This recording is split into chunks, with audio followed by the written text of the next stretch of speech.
legacy, especially those of us who were on the Western side of the Iron Curtain.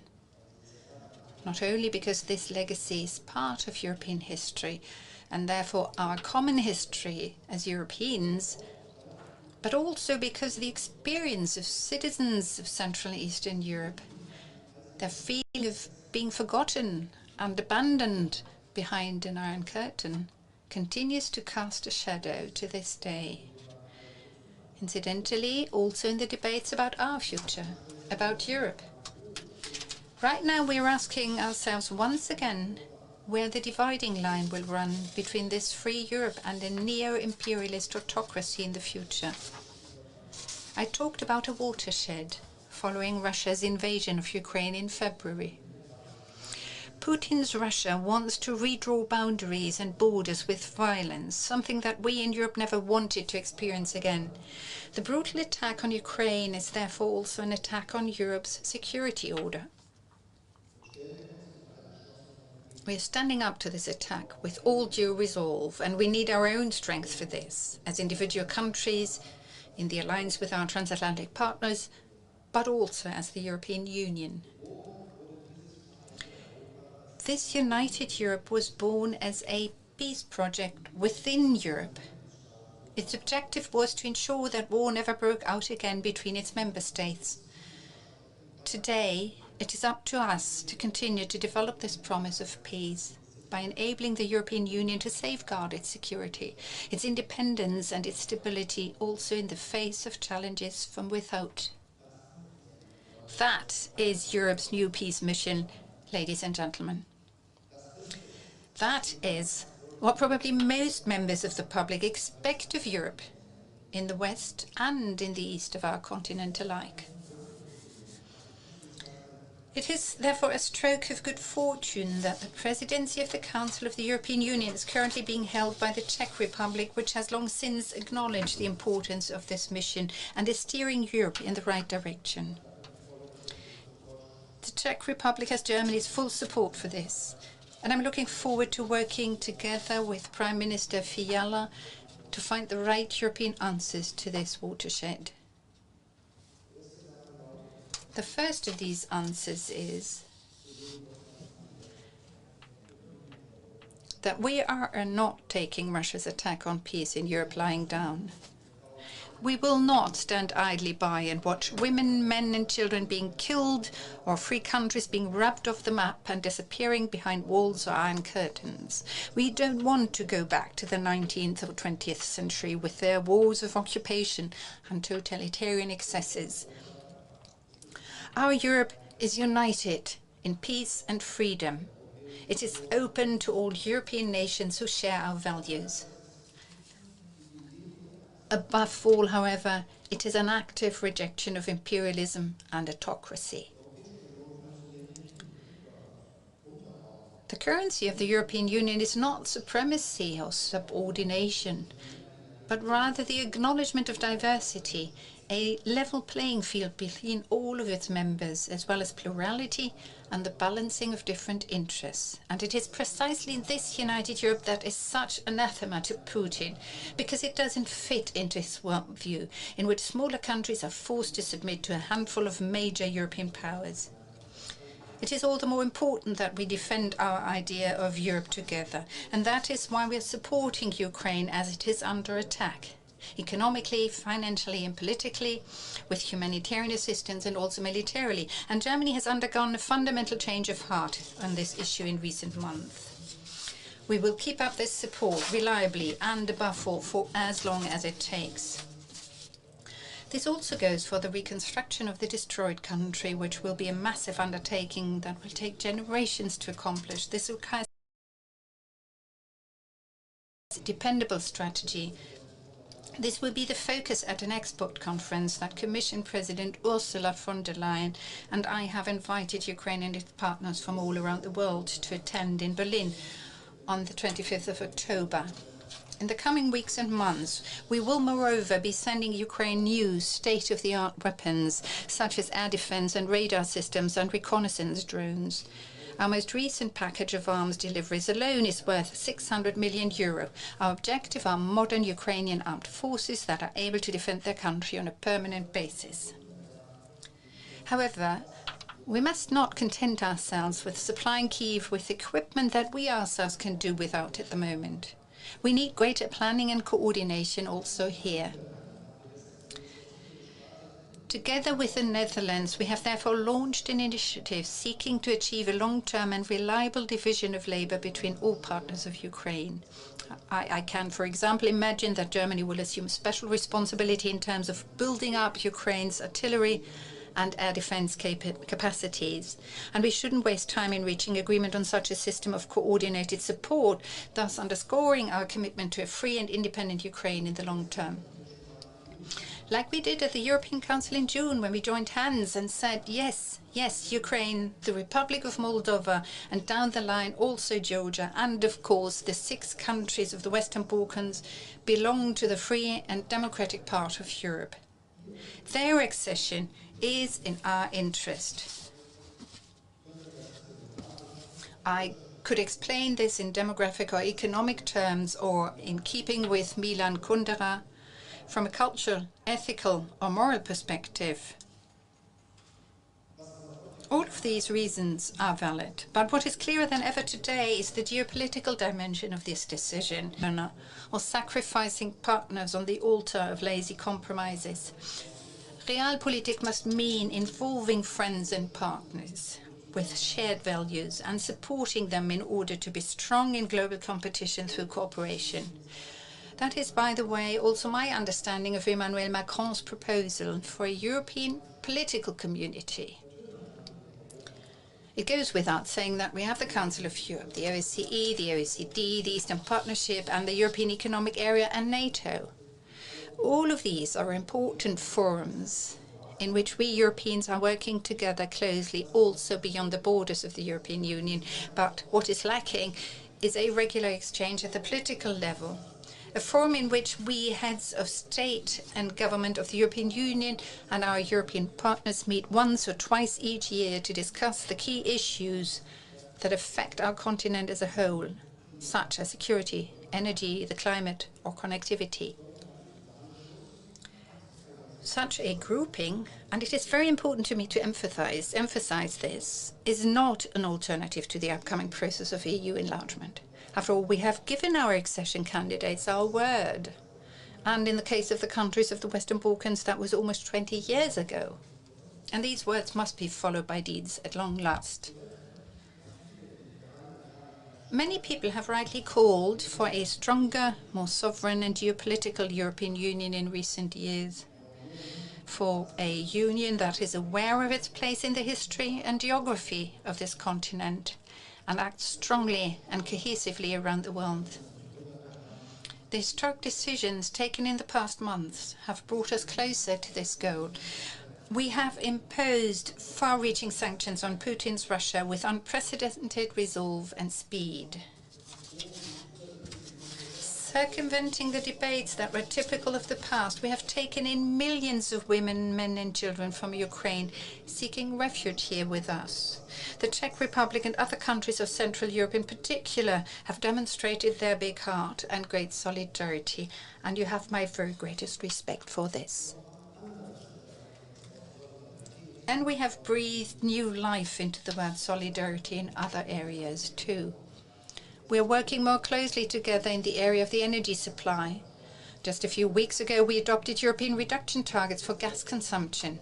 Both of these things are essential with a view to the coming winter, and Germany in particular is most grateful for this solidarity. You are all aware of the resolve with which Germany is currently working to reduce its dependence on fuel supplies from Russia. We're building up alternative capacities for importing liquid natural gas and crude oil. And we're doing this in a spirit of solidarity, also by thinking of the needs of landlocked countries such as the Czech Republic. This is the promise that I made to Prime Minister Fiala during his visit to Berlin in May. And we will doubtlessly underscore this solidarity once again at our meeting today. After all, the pressure of change on us Europeans is set to increase, irrespective of Russia's war and its impacts. In a world that is home to 8 and perhaps 10 billion people in the future, each and every one of our European nation states is, taken by itself, much too small to stand up for its interests and values alone.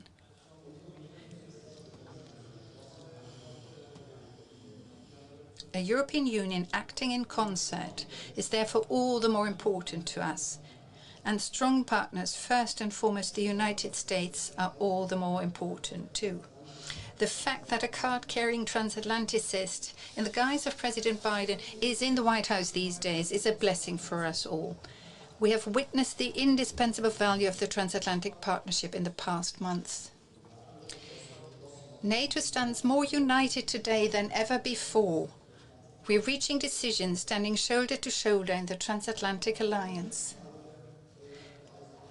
But for all that President Biden in particular has done for our partnership, we know at the same time that Washington's gaze is also increasingly focused on competition with China and on the Asia-Pacific region. This will also be the case for future US governments and presidents, perhaps even more so. In a multipolar world, and that is what the world of the 21st century is, it is therefore not enough to content ourselves with tending to pre-existing partnerships, as valuable as they are. We will invest in Asia, Africa and Latin America. Political and economic diversification is incidentally also part of the answer to the question as to how we deal with a superpower China and the triad of partner, competitor and rival. The other part of this answer is that we must bring the clout of united Europe much more strongly to bear. Together we stand the very best chance of helping to form and shape the 21st century in our own European vein, as a European Union of 27, 30 or 36 countries, which will then have over 500 million free citizens enjoying equal rights, with the biggest internal market in the world, with leading research institutes and innovative companies, with stable democracies, with social welfare and a public infrastructure that is without parallel around the world.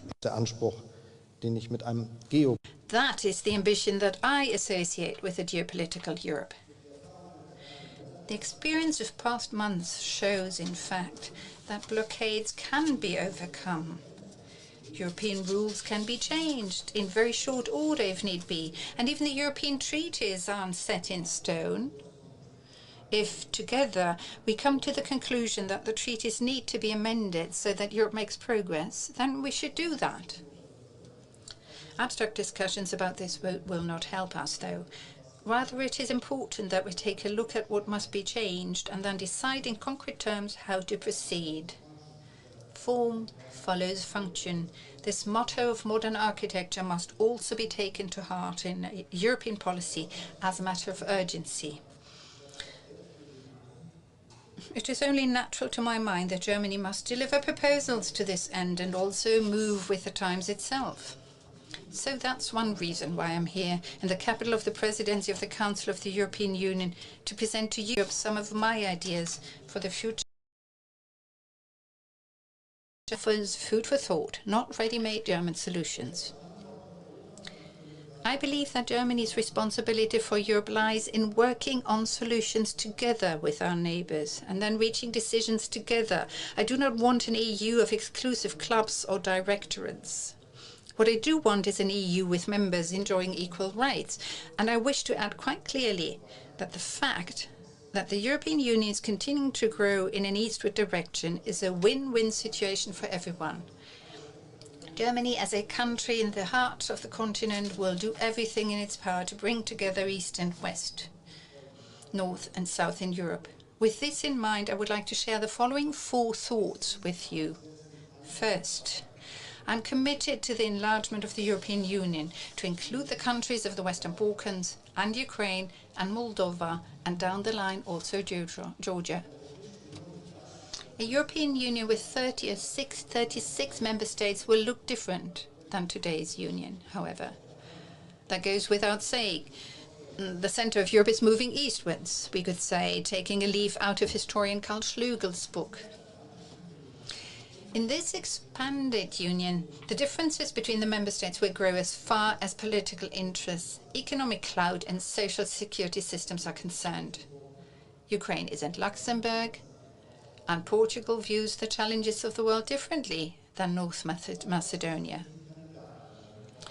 First and foremost, the candidate countries are required to fulfill the criteria for accession, and we will support them in this endeavour to the best of our abilities. But we must also make the European Union itself fit for this major enlargement. That will take time, and that is why we have to start this process now.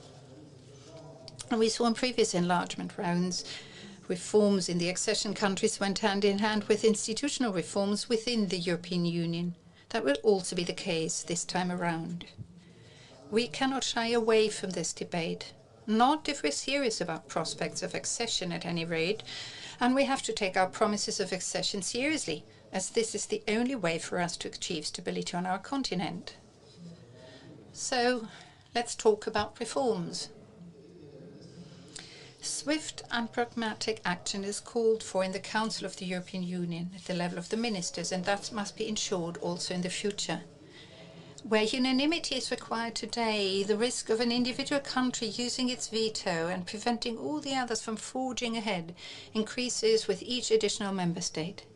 Anyone who believes anything else is in denial about the reality of Europe. I have therefore proposed a gradual transition to majority voting in common foreign policy, but also in other areas, such as tax policy, knowing full well that this would also have repercussions for Germany. We have to remember that swearing allegiance to the principle of unanimity only works for as long as the pressure to act is low. But at the latest since this watershed, this is no longer the case. The alternative to majority voting would incidentally not be to hold firm to the status quo. Instead, it would be to move forward in increasingly diverse groups with a jungle of different rules and complicated opt-ins and opt-outs. That would not be a form of differentiated integration. Instead, it would be a confusing tangle and proliferation, an invitation to all those who want to bet against a united geopolitical Europe and play us off against each other. I do not want that. My support for majority voting has come in for criticism on occasion, and I can understand the concerns of smaller member states in particular quite well. In the future, too, every country must be listened to. Anything other than that would be a betrayal of the European idea. And because I take these concerns very seriously, my message to you is this. Let us seek compromises together. I could imagine, for example, starting with majority voting in areas in which it is particularly important that we speak with one voice, in sanctions policy, for example, or in issues relating to human rights. And I want us to have the courage to engage in constructive abstention. I believe that we Germans and everyone else who is convinced about majority voting has an obligation here. If as many people as possible pursue this idea, then we will get very much closer to a geopolitical Europe capable of holding its own on the international stage. The European Parliament will not be able to shy away from reforms either. It's for good reason that the treaties provide for an upper limit of 751 MEPs. We will exceed this number when new countries join the European Union, however, at any rate when we expand Parliament by the seats to which the new member states would be entitled under the rules in force to date. If we don't want the European Parliament to become bloated, then we need a new balance as far as its composition is concerned. And we need to do this while also respecting the democratic principle according to which each electoral vote carries roughly the same weight. And last but not least, the right balance between representation and functionality is also at stake in the European Commission. A commission with 30 or 36 commissioners would reach the limits of its ability to function. If, moreover, we insist that each commissioner be responsible for a separate policy area, this would lead, if you will allow me to call to mind another great son of this city, to a Kafkaesque state of affairs. At the same time, I know how important it is for all member states to be represented in Brussels by their commissioner. that is also important, as it shows that everyone has a seat at the table in Brussels. Everyone takes decisions together, and that's why I don't want to change the principle of one commissioner per country. But what's wrong with having two commissioners who are jointly responsible for one and the same Directorate General? This isn't just a feature of day-to-day work in the decision-making bodies at companies around the world. Such solutions also exist in the governments of a number of member states, both in external representation and in the internal distribution of responsibilities. So let's seek such compromises for a Europe that works. Der zweite Gedanke, den ich mit The second thought I want to share with you is bound up with a term we have often discussed in recent years: European sovereignty. My interest here is not in semantics. After all, what European sovereignty means, in essence, is that we grow more autonomous in all fields, that we assume greater responsibility for our own security, that we stand yet more united in defense of our values and interests around the world. We are not only forced to do so by Russia's attack on the European peace order. I've already mentioned the dependencies we got ourselves into. Russian energy imports are a particularly striking example, but they are far from the only one. Take, for example, the shortages in the supply of semiconductors. We need to put an end to such one-sided dependencies as quickly as we can. Europe owes its prosperity to trade. We must not leave that field to others. We therefore need additional, durable free trade agreements and an ambitious trade agenda. When we talk about supplies of mineral resources or rare earths, we chiefly think of countries of origin a long way from Europe. One key fact is often overlooked, however, namely that much of the lithium, cobalt, magnesium, and nickel our businesses so desperately rely on is already here in Europe. In every mobile phone, in every car battery, valuable resources are waiting to be tapped. So, when we talk about economic sovereignty, we should also talk about using that potential a lot more efficiently than we already do. In many instances, the technology to do so is already in place. What we need are common standards for the transition to a real circular European economy, what I call a strategic update to our internal market. Economic independence doesn't mean self-sufficiency. That cannot be the goal of a Europe that has always benefited and continues to benefit from open markets and trade. But we do need a game plan, something like a Made in Europe 2030 strategy. What this means in my eyes is that in those areas where Europe has fallen behind Silicon Valley, Shenzhen, Singapore, or Tokyo, we will fight our way back to the top. Thanks to a real and major European effort, we have already made progress on the chips and semiconductors so vital to our industry. Only recently, for instance, Intel announced plans to invest billions in France, Poland, Germany, Ireland, and Spain, a huge step towards a new generation of made-in-Europe microchips. And that's just the start. With companies like Infineon, Bosch, NXP, and Global Foundries, we're working on projects that will make Europe a world leader in technology. In fact, our ambition will not be limited to merely manufacturing things in Europe that can be also produced elsewhere. I want a Europe that leads the way on important key technologies. Take future mobility. Data will play a crucial role, not only for autonomous driving systems, but also in the coordination of different means of transport and smart management of traffic streams. That is why we need a single cross-border European space for mobility data as soon as possible. We have made a start in Germany with a mobility data space.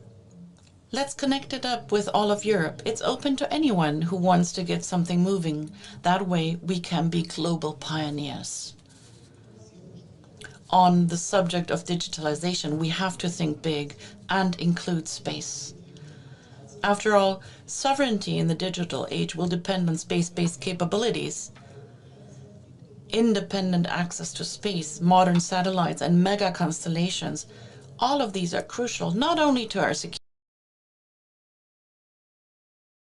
culture, and not least to the digital transition, and I'm thinking pan-European broadband internet.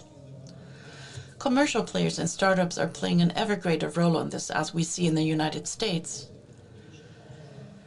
That's part of the reason why, in the interests of a strong, competitive European space sector, we need to promote such innovative businesses alongside the established players. Only then will there be a chance of the next SpaceX being a company from Europe. Last but not least, our great goal of becoming a climate-neutral European Union by 2050 provides us with a huge opportunity, namely to be the first mover in a field that is crucial to the future of humankind. By developing and maturing the technologies here in Europe that are needed and used around the world. On electricity, I'm thinking of the creation of a grid and storage infrastructure for a real internal energy market which supplies Europe with hydropower from the north, wind from the coasts, and solar energy from the south reliably, both in summer and in winter. I'm thinking of a European hydrogen network connecting producers and consumers and triggering a European electrolysis boom. I'm thinking of the densest possible network of vehicle charging points in each of our countries for electric cars, but also for HGVs. And I'm thinking of investment in new climate-neutral aviation fuels and in the associated infrastructure, for instance, at airports, so that the goal of climate-neutral air travel does not remain a dream, but becomes a reality with its origins here in Europe. This environmental and digital transformation of our economy will require considerable private investment. The basis for this is a strong and solvent EU capital market and a stable financial system. The Capital Markets Union and the Banking Union are therefore crucial to our future prosperity. Ladies and gentlemen, all of these are steps towards European sovereignty. Let me pick up one other point, because it plays a crucial role in sovereignty and with regard to the war in Eastern Europe.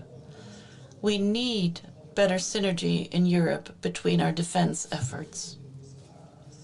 Compared to the United States, there are many times more different weapon systems in the EU. That's inefficient because it means our troops need to train on many different systems. Maintenance and repair are more expensive and difficult too. The uncoordinated shrinkage of European armed forces and defense budgets of the past should now be followed by a coordinated growth in European capabilities. Next to joint manufacturing and procurement, this will require our businesses to cooperate even more closely on arms projects. That makes ever closer coordination at the European level indispensable. It is therefore high time to have separate meetings in Brussels, not only of our agriculture and environment ministers. In these times, we need a separate Council of Defense Ministers. To improve the collaboration of our armed forces in very practical terms, we already have a number of tools to hand. Alongside the European Defence Agency and the Defence Fund, I'm thinking chiefly of cooperation like that already being practiced in OCCAR. In the same way that we started to open the borders of the Schengen area with 7 countries back in the day, this can become the nucleus of a Europe of joint defense and armament. For that to happen, we will have to review all our national caveats and regulations, such as those pertaining to the use and export of jointly manufacturing systems. But that needs to be made possible in the interests of our security and our own sovereignty, which do ultimately depend on European armament capabilities. NATO remains the guarantor of our security. It is also true to say, however, that every improvement, every step towards greater compatibility between European defense structures within the framework of the EU strengthens NATO. We should learn lessons from what happened in Afghanistan last summer. In future, The EU must be in a position to respond quickly and effectively. Germany will therefore work with other EU partners to ensure that the planned EU Rapid Response Force is ready for deployment in 2025 and provide the core troops for it. That will require a clear command and control structure. We consequently have to equip the permanent EU planning and conduct capability, and in the medium term, a real EU headquarters with all the requisite finances, personnel, and technology. Germany will assume that responsibility when we head the Rapid Response Force in 2025. Also, we ultimately have to make our political decision-making processes more flexible, especially in times of crisis. What that means to me is fully exploiting the room for maneuver provided by the EU treaties. And yes, that specifically includes making even greater use of the option of entrusting missions to groups of member states prepared to undertake them, known as the coalition of the willing. That is EU division of labor in its best sense. It has already been agreed that Germany will support Lithuania with a rapidly deployable brigade and NATO with additional high readiness forces. We're supporting Slovakia in air defense and other areas.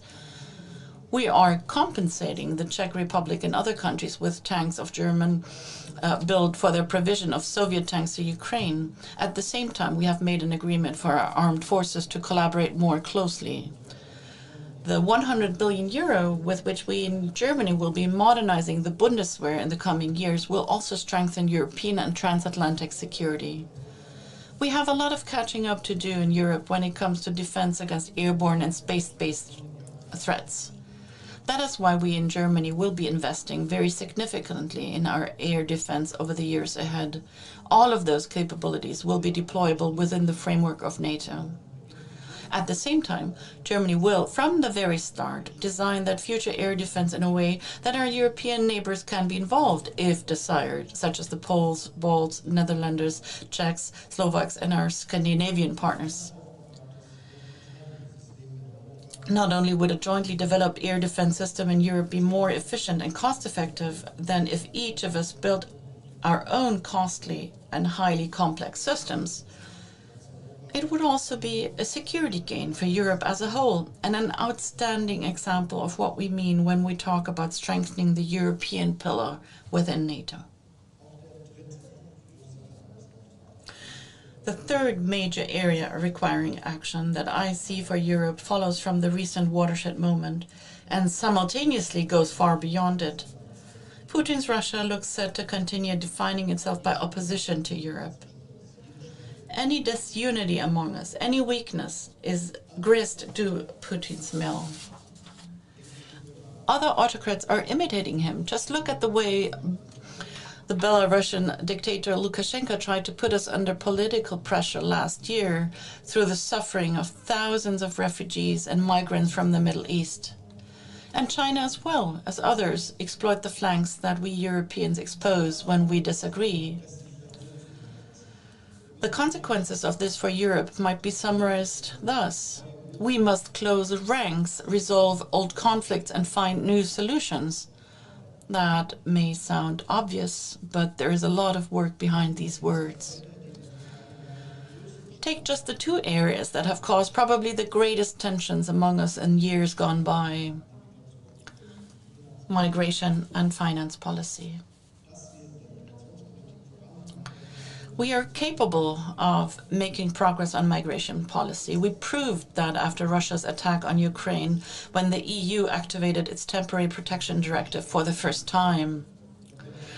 The reality behind that obscure name is, for millions of Ukrainians, a little bit of normality far from home. A swift and secure residence permit, the opportunity to work, the right to attend school or university like this one. People will come to Europe in the future too, whether seeking protection from war and persecution or looking for work and a better life. Europe remains a dream destination for millions across the globe. On the one hand, that's shining proof of the attractiveness of our continent. At the same time, it's a reality which we Europeans need to deal with. That means managing migration for the long term, instead of always just reacting to crisis ad hoc. And that means reducing irregular migration and simultaneously enabling people to migrate legally, because we need immigration. We're currently seeing in our airports, our hospitals, and in many businesses that we are short of skilled labor all over the place. Me as key. Firstly, we need more binding partnerships with countries of origin and transit as equal partners. If we offer workers more legal routes to Europe, there must in return be more readiness on the part of countries of origin to enable their own citizens to return when they have no right to remain. Secondly, functioning migration policy includes protection of external borders that is both effective and aligned with our standards of due process. The Schengen area, border-free travel, life and work, stands or falls with that protection. Schengen is one of the greatest achievements of the European Union, and we should protect and develop it. This means, incidentally, closing the remaining gaps. Croatia, Romania, and Bulgaria fulfill all the technical requirements for full membership. I will work to see them become full members. Thirdly, Europe needs an asylum system built on solidarity and immune to crises. We have a duty to offer a safe home to people in need of protection. Under the French presidency of recent months, we have agreed on a step-by-step approach. Now, the European Parliament should give it due consideration too. The Czech presidency can count on our full support in the negotiations with Parliament. And finally, we should be swifter than before in giving people who are legally in the EU as beneficiaries of protection the opportunity to take employment in other EU member states, to use their skills where they're needed. And because we're not naive, we need to prevent abuse at the same time, in cases, for instance, where there is no actual desire to work. If we can manage that, then freedom of movement won't result in overwhelmed social security systems. That way, we will secure lasting public support for this great European freedom. Ladies and gentlemen, the field that next to migration and policy has most divided us Europeans in recent years is fiscal policy. However, the historic recovery program agreed on during the COVID crisis marks a turning point. For the first time, we jointly gave a European response and supported national investment and reform programs with EU funds. We agreed to invest together in order to strengthen our country's economies.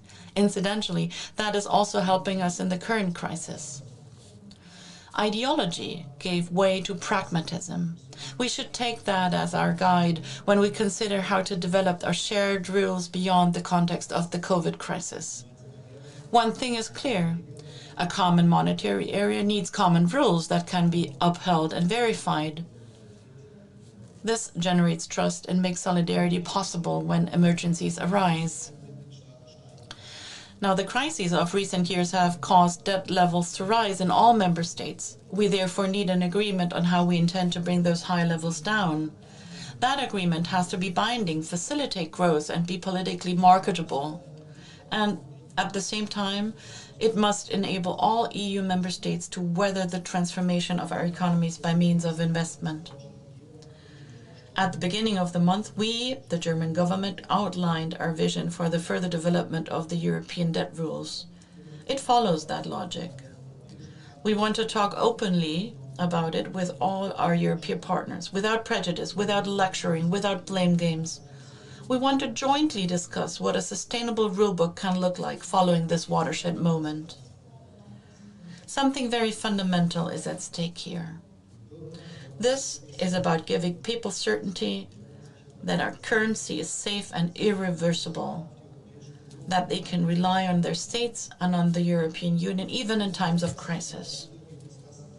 One of the best examples of our recent success in this area has been the European SURE program.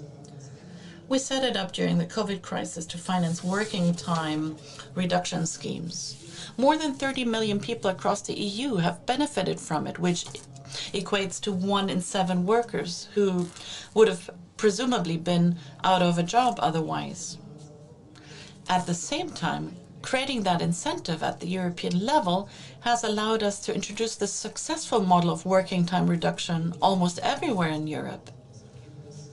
The result is a more robust labor market and healthier businesses throughout Europe. That's how I envisage pragmatic solutions in Europe now and in the future. This watershed movement should make European politics seek to build bridges rather than tear open trenches. The public expect an EU that delivers. The outcome of the Conference on the Future shows that very clearly. The public expect very concrete things from the EU, more speed on climate actions, for instance, healthy food, more sustainable supply chains, and better protections for workers. In short, they expect the, I quote, de facto solidarity that was already spoken of in the Schuman Declaration of 1950. It is up to us to keep articulating the arguments for that de facto solidarity and to adapt it to the challenges of changing times. In the founding decades of our united Europe, that chiefly meant rendering war between the members impossible by means of ever closer economic integration. The fact that this succeeded is to the long-lasting historic credit of our union. In the intervening years, however, the project for peace has also become a pan-European project for freedom and justice. That is primarily thanks to those countries which didn't join our community until later, the Spanish, Greeks, and Portuguese, who turned to a Europe of freedom and democracy after decades of dictatorship. And then the people of Central and Eastern Europe, whose fight for freedom, human rights, and justice won through the Cold War. Among them were many courageous students of this university, whose call for freedom on a dark November night in 1989 was so loud that it became a revolution. That velvet revolution was a stroke of luck for Europe. Peace and freedom, democracy and the rule of law, human rights and human dignity. These values of the European Union are a heritage we gained together.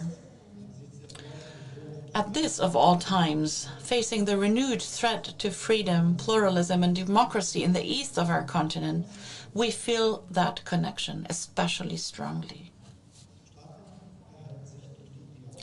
States are maintained by the ideals which gave them birth. It was one of the most famous professors of this university who expressed that idea.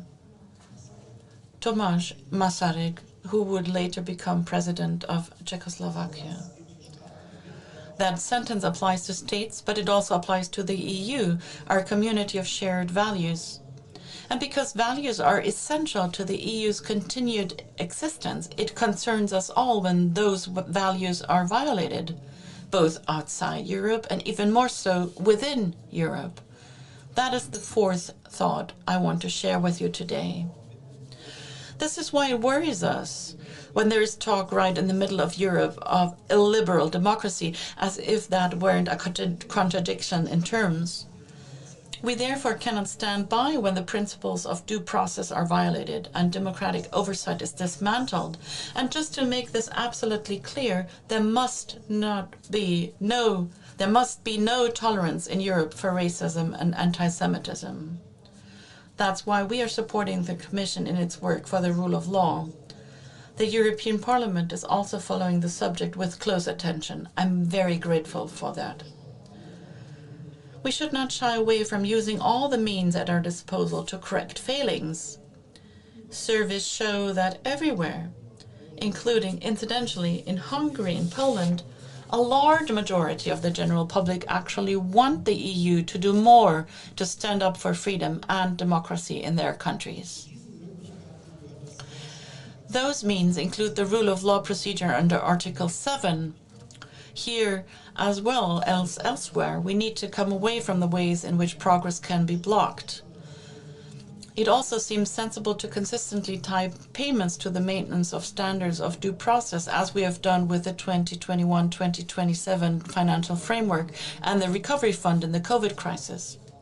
And we should give the Commission a new way to launch infringement proceedings when there are breaches of what unites us at the very core, our fundamental values enshrined by all of us in the EU Treaty of human dignity, freedom, democracy, equality, the rule of law, and defense of human rights. At the same time, I would prefer not to have arguments about the rule of law go all the way to court. What we therefore most need, next to all the procedures and sanctions, is an open dialogue at the political level about failings, which exist in all countries. The Commission's report on the rule of law, with its country-specific recommendations, provides a good basis for this. We will keep a close political eye on the implementation of those recommendations and do our housekeeping too. After all, the rule of law is fundamental, a fundamental value which should bind our union together, especially at this time, with autocracy challenging our democracies. It is more important than ever. Ladies and gentlemen, I've already mentioned the brave students of this university who set the Velvet Revolution in motion on the night of November 17, 1989. On the university campus in Albertov Street, where their protest began, a small bronze plaque today commemorates the moment.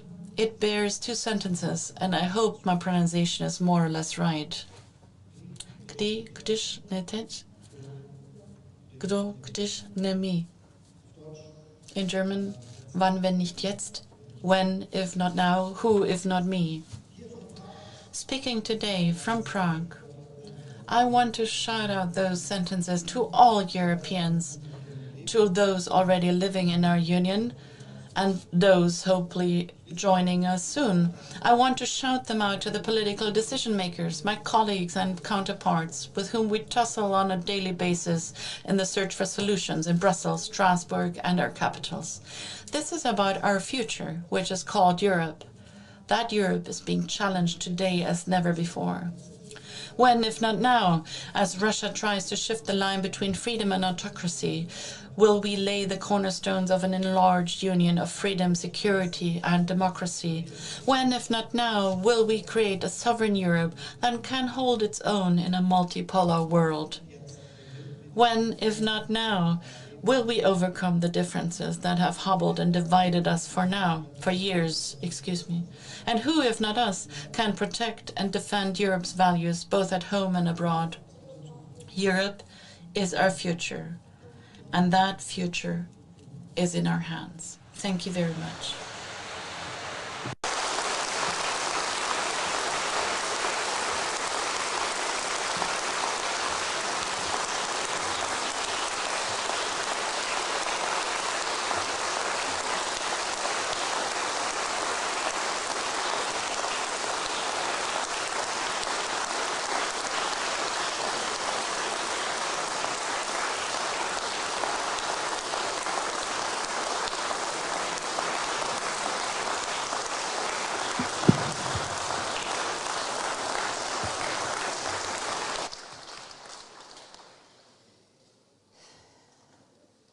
Vážený pane kancléři, dovolte mi vám z celého srdce poděkovat za vaši velmi důležitou přednášku a za váš krásný proslov, který pevně věřím se zapíše do historie evropské integrace. Já bych vás všechny moc ráda pozvala k číši vína, kterou máme pro vás připravenou v reprezentačních prostorech. Určitě je toho mnoho, co teď cítíme a chceme spolu navzájem probrat. Předtím, než se tam odebereme, vás všechny moc poprosím, abychom nechali pana kancléře a jeho delegaci odejít přednostně vzhledem k jejich nabitému programu. A pak už se moc budu těšit, že se společně nad číší vína potkáme. Vážený pane kancléři, chci vám ještě jednou poděkovat a popřát hodně sil a hodně zdaru. A vám všem, co jste se dnes k tomuto velmi významnému okamžiku připojili, chci poděkovat za pozornost a za účast na naší dnešní akci. Děkuju.